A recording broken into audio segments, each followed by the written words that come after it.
Raquel Trejo Rubio има работа што ретко кој американец ја посакува. Го вади месото од морските ракови. Работодавецот, компанијата GW Hell and Sun, е главен снабдувач на Мериленд со морска храна. Ракел работи 8 часа на ден, 5 до 6 дена во неделата за минимална надница од $7,25 на час. Некогаш и повеќе ако побрзо го вади месото, но кога брза може да се исече. El trabajo no.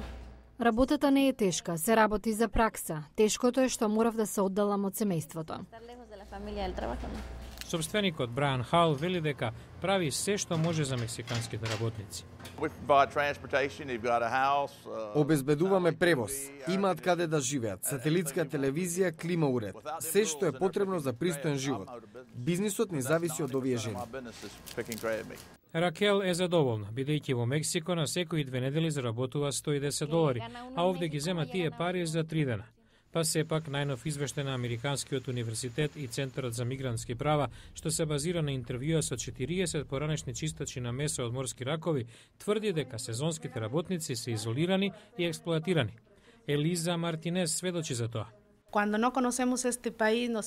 Не ја познававме земјата, замислувавме дека се е убаво.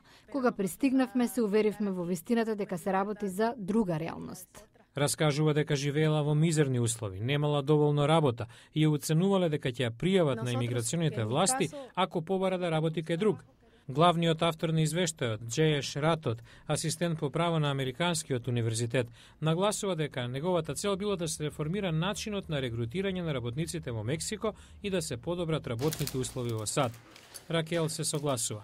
Вели, се додека може да го издржува семејството и да обезбеди подобра иднина за својата ќерка, ќе продолжи да чисти месо од морски ракчиња во САД.